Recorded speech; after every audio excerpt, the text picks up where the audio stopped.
Bonjour, alors dans cette vidéo, nous allons nous intéresser à la valeur absolue et les équations.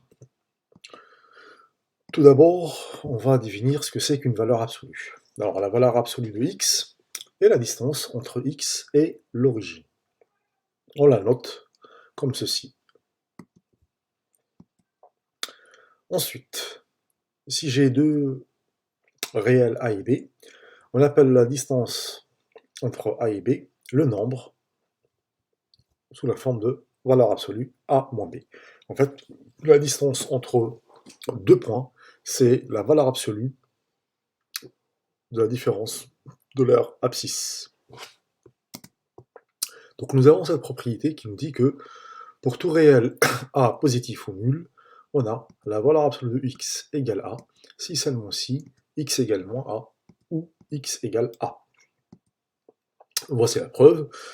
Donc on sait que la valeur absolue de x est la distance entre x et l'origine. Donc la valeur absolue de x égale a signifie qu'on cherche à placer x tel que la distance entre x et 0 soit égale à a. Donc on trace notre droite des réels, on place notre point O, qui représente l'origine, dont l'abscisse c'est 0.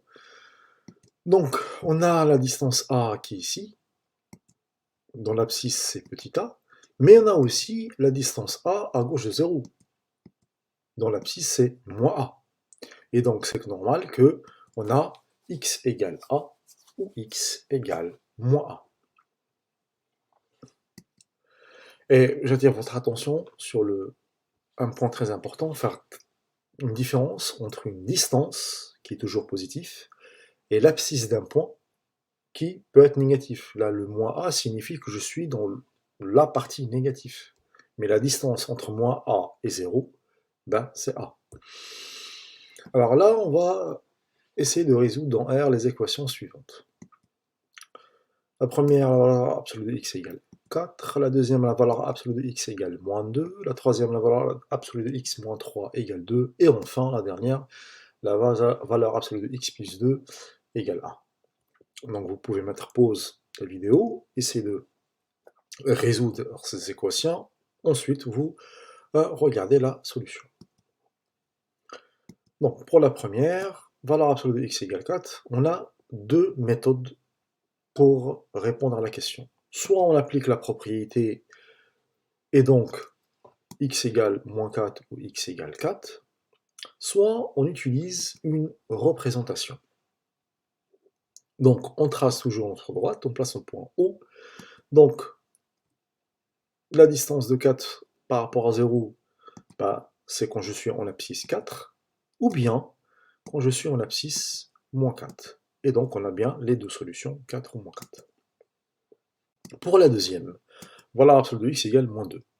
Bah, tout simplement, on n'a pas de solution. Pourquoi? Parce qu'une distance est toujours positive. Voilà. Passons à la troisième, valeur absolue de x moins 3 égale 2. Donc là, on applique la propriété, et donc, soit x moins 3 égale 2, ou bien x moins 3 égale moins 2.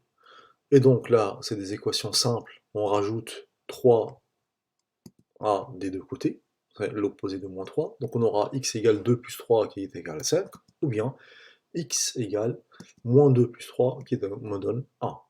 La deuxième façon, on utilise la définition de la valeur absolue et la représentation. On sait que la valeur absolue de x moins 3 est la distance entre le point d'abscisse x et le point d'abscisse 3.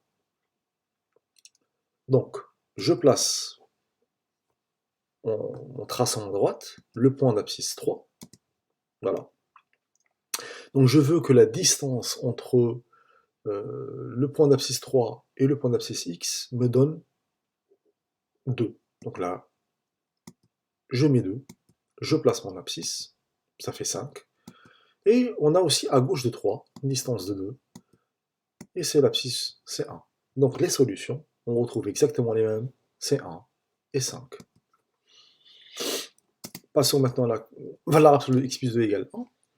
Donc soit on applique la propriété, et donc x plus 2 égale 1, donc là, ou bien x plus 2 égale moins 1, on applique la propriété. Donc là, je résous une équation simple, je rajoute l'opposé de 2, donc je rajoute moins 2 des deux côtés, et donc on va avoir x égale 1 moins 2 qui me donne moins 1, ou bien x égale moins 1 moins 2 qui me donne moins 3. La deuxième méthode, toujours en utilisant la définition de la valeur absolue et la représentation. Alors, on sait que la valeur absolue de x plus 2 est égale à la valeur absolue de x moins moins 2. Pourquoi je fais ça? Parce qu'on avait dit que la distance, c'est la valeur absolue de la différence des abscisses. Il me faut une différence. Donc là, ça représente la distance entre le point d'abscisse x, en général c'est toujours un point qu'on appelle m, et le point d'abscisse moins 2, que vous l'appelez comme vous voulez. Donc je trace ma droite avec mon origine, je place le point d'abscisse moins 2, et ensuite, il faut que la distance à moins 2 soit égale à 1. Donc là, je vais à droite d'une unité, donc je m'arrête à moins 1, et je vais à gauche de moins 2 d'une unité aussi, et donc je m'arrête à moins 3. Et donc les solutions sont moins 3 et moins 1. Donc voilà comment résoudre une équation avec une valeur absolue. Soit on applique la propriété, soit on applique la définition et une représentation. Et voilà.